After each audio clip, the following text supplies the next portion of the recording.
ከሳምንታት በፊት ለአፍሪካ ዳያስፖራ ባለድርሻዎች ፎረም ወደ አዲስ አበባ የመጡ የተለያዩ የአፍሪካ ሀገራት የዳያስፖራ መሪዎችና ተወካዮች አሁን ላይ አዲስ አበባ ያስመዘገበችው እድገት አስደንቋቸዋል። ለመጀመሪያ ጊዜም የመጡት አዲስ አበባን በዚህ መልኩ እንዳልጠበቋት እንዲሁም ከዚህ ቀደም የመጡትም አዲስ አበባ በእጅጉ እንደተቀየረችባቸው ለፋና ቴሌቪዥን ሀሳባቸውን አጋርተዋል።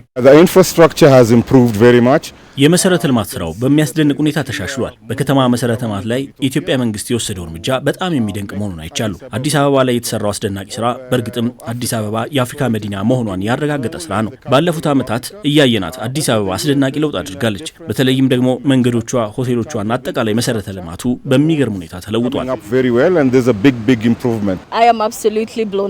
እኔ ባየሁት ነገር እጅግ ተደንቄያለሁ። በሚያስገርም ሁኔታ ስለ አዲስ አበባ ይህን ያህል ይሆናል ብዬ አልጠበቅኩም ነበር። ኢትዮጵያን የማውቃትና የማስታውሳት በኢትዮጵያ አየር መንገድ ነው እና እዚህ መጥቼ ባየሁት የመሰረተ ልማት እድገት፣ የመንገዶቹ እግረኞቹ የሚሄዱበትና የሳይክል መስመሮቹ፣ ከሁሉ በላይ ደግሞ ከተማዋ አረንጓዴና ንጹህ መሆኗ በጣም እንድወዳት አድርጎኛል። ደግሞ የአዲስ አበባ አየር በጣም ፍሬሽ ነው፣ ለቆዳም ተስማሚ ነው። ስለዚህ ሁሉም ወደ አዲስ አበባ መምጣትና መጎብኘት አለበት፣ ቢያንስ በአመት 2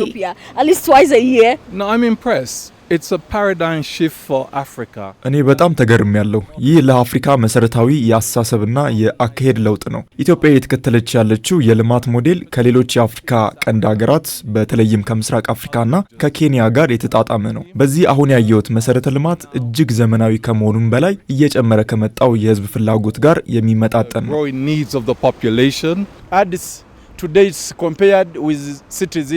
አዲስ አበባ ዛሬ ላይ የምትወዳደረው ከአውሮፓና ከአሜሪካ ጋር ነው። ይህ ደግሞ የአፍሪካ የልማትና የእድገት ሞተር ሊሆን ይገባል። አሁን ወደ አሜሪካና አውሮፓ እንዲሁም ወደ ቻይና መሄድ አይጠበቅብንም። አዲስ አበባ አሁን ላይ በንግድና በቢዝነስ የአፍሪካን ብርት መሆን ችላለች።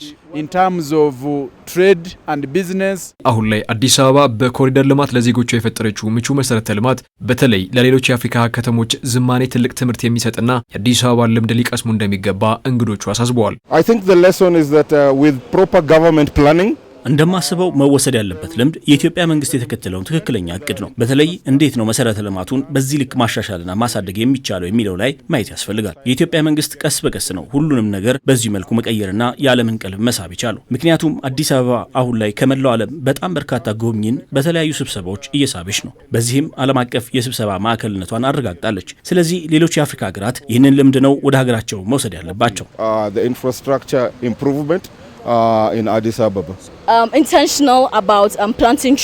መውሰድ ያለባቸው የኢትዮጵያን የዛፍ መትከል ልምድ ነው። በአዲስ አበባ ማንኛውም አካባቢ በተጓዝኩ ቁጥር የምትመለከተው ነገር ቢኖር አረንጓዴ ነገር ነው። ያ ደግሞ በጣም ጤናማ አየር መኖሩን ያረጋግጣል። ስለዚህ ሁሌም ይህን የኢትዮጵያን ዛፍ የመትከል ልምድ ሆን ብሎ ሊወስደው ይገባል። ለኢትዮጵያውያን የምለው ነገር ቢኖር ዛፍ መትከላችሁን ቀጥሉ። በሁሉም ቦታ፣ በሁሉም ጎዳና ጭምር ዛፍ መትከልን የሁልጊዜ ተግባራችን ማድረግ አለብን። Afforestation is part of our daily mantra. Many lessons to learn. በጣም በርካታ ልምድ የምንቀስመው አለ።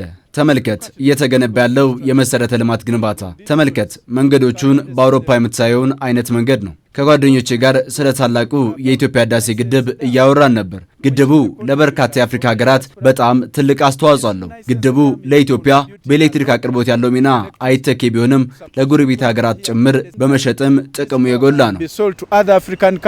መሰል ከተሜነትን ማዘመን የሚያስችሉ ስራዎችን ለሰራው የኢትዮጵያ መንግስት አድናቆታቸውን የለገሱት ከተለያዩ ሀገራት የመጡት እኒህ የዲያስፖራ መሪዎች አሁን ላይ የታየው የመሰረተ ልማት እድገት የአፍሪካን ቱሪዝም ለማሳደግ ያለውን ሚና አይተኬ መሆኑንም አብራርተዋል። ኢትዮጵያ ለዓለም የምታበረክተው ብዙ ነገር አላት። ኢትዮጵያ የሰው ዘርና የስልጣኔ መገኛ ናት። ዘመናዊ ከተማ መኖሩ ደግሞ ቱሪስቶች መጥተው ኢትዮጵያን እንዲያዩ ተጨማሪ ማበረታቻ ነው። ምክንያቱም አሁን ከመጡበት ሀገር ለለመዱት አይነት ምቾት የሚመጥን አካባቢ ያገኛሉ። ሆኖም ኢትዮጵያ የራሷ የሆነ ታሪክና ጥንታዊ መገኛዎች አሏት። እናንተም ይህንኑ ልታስጠብቁና ልትንከባከቡት ይገባል። እዚህ የሚሰማ ቤትህ እንዳለ ነው። ከጋና የራኩም አልመሰለኝም። ከሆቴል ጀምሮ እኔ ያረፍኩበት ስካይላይት ሆቴል ነው። ሁሉም ሰው የሚያስተናግድህ በትህትናና በደስታ ነው። ሁሉም ሰው ቀና ነው። በጣም ደግሞ ሴቶቹ ቆንጆች ናቸው፣ ወንዶቹም ቆንጆች ናችሁ። በሄድኩበት ቡና ይሸተኛል በጣም ደስ በሚል ሁኔታና እንዴት ደስ እንደሚለኝ። Everywhere smells nice and the fresh air. Of course, it is a very good investment.